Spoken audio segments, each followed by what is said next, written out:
ഇസ്രായേലിനെതിരെ പ്രതിഷേധാത്മകമായ നടപടി സ്വീകരിച്ച് മാലിദ്വീപ്. ഗാസയിൽ പലസ്തീനികൾക്കെതിരെ വംശഹത്യ നടത്തുന്നതിനാലാണ് ഇത്തരമൊരു നടപടി. അതിന്റെ ഭാഗമായി ഇസ്രായേലിൽ നിന്നുള്ളവർക്ക് രാജ്യത്തേക്കുള്ള പ്രവേശനം വിലക്കിയിരിക്കുകയാണ് ഇപ്പോൾ മാലിദ്വീപ്. ഇസ്രായേൽ പൗരന്മാർ മാലിദ്വീപിലേക്ക് പ്രവേശിക്കുന്നത് വിലക്കുന്ന കുടിയേറ്റ നിയമത്തിലെ ഭേദഗതി രാജ്യത്തിന്റെ പ്രസിഡന്റ് അംഗീകരിച്ചു. ഈ തീരുമാനം ഈ വിഷയത്തിൽ സർക്കാരിന്റെ ഉറച്ച നിലപാടാണെന്നും പ്രധാനമന്ത്രി പറഞ്ഞു. മാലിദ്വീപിന്റെ സമ്പദ്വ്യവസ്ഥയിൽ ഗണ്യമായ സംഭാവന നൽകുന്ന ടൂറിസം മേഖലയെ ഒരുപക്ഷെ ഈ നിരോധനം ബാധിച്ചേക്കാം. മാലിദ്വീപിന്റെ GDP-യുടെ ഏകദേശം 21% ടൂറിസത്തിൽ നിന്നാണ് ലഭിക്കുന്നത്. 2024 ഇത് $5.6 ബില്യൺ ആയിരുന്നു. ഈ വർഷം $5 ബില്യൺ വരുമാനം പ്രതീക്ഷിക്കുകയും ചെയ്യുന്നുണ്ട്. പക്ഷേ ഈ സാഹചര്യത്തിലും ഇസ്രായേലിനെതിരെയുള്ള തീരുമാനത്തിൽ നിന്നും മാലിദ്വീപ് പിന്മാറാൻ തയ്യാറല്ല.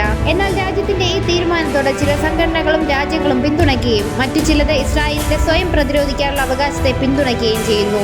അന്താരാഷ്ട്ര ബന്ധങ്ങളുടെ സങ്കീർണതകളും സാമ്പത്തിക രാഷ്ട്രീയ താൽപര്യങ്ങൾ സന്തുലിതമാക്കുന്നതിലെ വെല്ലുവിളികളും ഈ സാഹചര്യം എടുത്തു കാണിക്കുന്നുമുണ്ട്. നേരത്തെയും മാലിദ്വീപ് ഇസ്രായേലിനെതിരെ വിലക്കുമായെത്തിയിരുന്നു. മാലിദ്വീപിനും ഇസ്രായേലിനും പരസ്പരം പൂർണ്ണ നയതന്ത്ര ബന്ധമില്ല. പക്ഷേ ടർക്കോയിസ് ബീച്ചിനും ആഡംബര ദ്വീപ് റിസോർട്ടുകൾക്കും പേരുകേട്ട പ്രശസ്തമായ വിനോദസഞ്ചാര കേന്ദ്രം ഇസ്രായേലികൾ സന്ദർശിക്കാൻ ഇപ്പോഴും എത്താറുണ്ട്.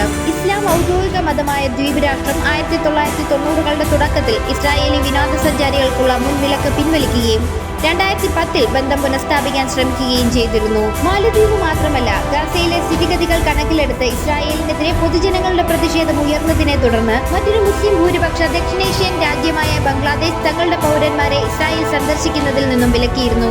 രാജ്യം അവരുടെ പാസ്പോർട്ടുകളിൽ ഇസ്രായേൽ ഒഴികെ എന്ന ലേബൽ അവതരിപ്പിക്കുകയാണുണ്ടായത്. ഇറാഖ്, ലെബനൻ, പാകിസ്ഥാൻ, സിറിയ എന്നീ രാജ്യങ്ങളും ഇസ്രായേലി പാസ്പോർട്ട് ഉടമകൾക്ക് വിലക്ക് ഏർപ്പെടുത്തുകയോ അവരുടെ പൗരന്മാർക്ക് ആ രാജ്യത്തേക്ക് യാത്ര ചെയ്യുന്നത് നിരോധിക്കുകയോ ചെയ്യുന്നുണ്ട്. ദക്ഷിണേഷ്യയിലെ മുസ്ലിം രാജ്യങ്ങളിൽ ഗാസ യുദ്ധത്തെ തുടർന്ന് ഇസ്രായേൽ വിരുദ്ധ വികാരം വർദ്ധിച്ചു വരുന്നുണ്ടെന്നാണ് ഈ പുതിയ നടപടികളൊക്കെ വ്യക്തമാക്കുന്നത്. ഗസ യുദ്ധത്തിനെതിരെ ബംഗ്ലാദേശിലും പാകിസ്ഥാനിലും വൻ പ്രതിഷേധങ്ങളാണ് അരങ്ങേറിയത്. അൽ ജസീറയുടെ റിപ്പോർട്ട് പ്രകാരം ഗസയിലെ ഇസ്രായേലിന്റെ നടപടികളിൽ പ്രതിഷേധിച്ച് അടുത്തായി 1 ലക്ഷത്തോളം പേർ ധക്കയിലെ തെരുവിലിറങ്ങി പ്രതിഷേധങ്ങൾ നടത്തിയിരുന്നു.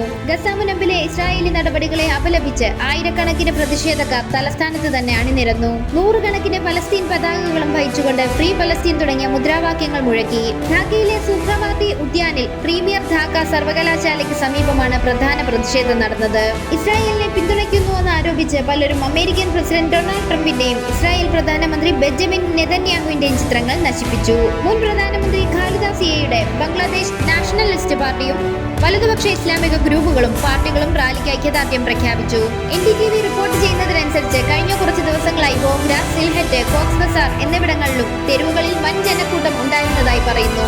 ഇസ്രായേലുമായി ബന്ധമുണ്ടെന്ന് പറയപ്പെടുന്ന ബ്രാൻഡുകളെ ലക്ഷ്യമിട്ട് പ്രതിഷേധക്കാർ രംഗത്തെത്തിയതോടെ പ്രകടനങ്ങൾ അക്രമാസക്തമായി. 2021 സ്ഥാനഭ്രഷ്ടനാക്കപ്പെട്ട പ്രധാനമന്ത്രി ഷെയ്ഖ് ഹസീനയുടെ നേതൃത്വത്തിലുള്ള അവാമി ലീഗ് സർക്കാരിന്റെ കാലത്താണ് രാജ്യത്തെ ഇസ്രായേലിലേക്കുള്ള വിലക്ക് നീക്കിയിരുന്നത്. എന്നാൽ ഇപ്പോഴത് വീണ്ടും രാജ്യം തിരികെ കൊണ്ടുവന്നിരിക്കുകയാണ്. പാകിസ്ഥാനിലും ഇതേ സ്ഥിതി തന്നെയാണ്. ആയിരക്കണക്കിന് ആളുകളാണ് കറാച്ചിയിൽ പ്രതിഷേധവുമായി എത്തിയത്. ഇസ്രായേലുമായി നയതന്ത്ര ബന്ധം പുലർത്താത്ത പാകിസ്ഥാൻ ഇസ്രായേൽ ഹമാസ് സംഘർഷത്തിൽ സ്ഥിരമായ വെടിനിർത്തലിന് നിരന്തരം ആഹ്വാനം ചെയ്തിട്ടുണ്ട്. ഗാസയിലെ യുദ്ധത്തിന്റെ പേരിൽ അമേരിക്കയ്ക്കും ഇസ്രായേലിനുമെതിരെ പാകിസ്ഥാനിലെ പ്രധാന മതരാഷ്ട്രീയ പാർട്ടിയുടെ ആയിരക്കണക്കിന് അനുയായികൾ ഏപ്രിൽ 18 ലാഹോറിൽ റാലി നടത്തി. ജമാഅത്തെ ഇസ്ലാമി പാകിസ്ഥാനിൽ ആഹ്വാനം ചെയ്ത റാലിയിൽ ഏകദേശം 15,000 പേർ പങ്കെടുത്തു. അതിന്റെ തലവൻ നയീമുർ റഹ്മാൻ ഗസയെ പ്രതിരോധിക്കാൻ എല്ലാ മുസ്ലിം രാഷ്ട്രങ്ങളോടും യുദ്ധം പ്രഖ്യാപിക്കാൻ ആഹ്വാനം ചെയ്തു. ഗസയിൽ ഇസ്രായേൽ സൈന്യം നടത്തുന്ന തുടർച്ചയായ സൈനിക ആക്രമണത്തെയും അനുബന്ധ അതിക്രമങ്ങളെയും ശക്തമായി അപലപിച്ചുകൊണ്ട് പാകിസ്ഥാൻ പാർലമെന്റ് അതിനെതിരെ ഏകകണ്ഠമായി പ്രമേയവും പാസാക്കിയിരുന്നു. നിയമ നീതിന്യായ മന്ത്രി ഹസൻ നസീർ താരയാണ് പ്രമേയം അവതരിപ്പിച്ചത്.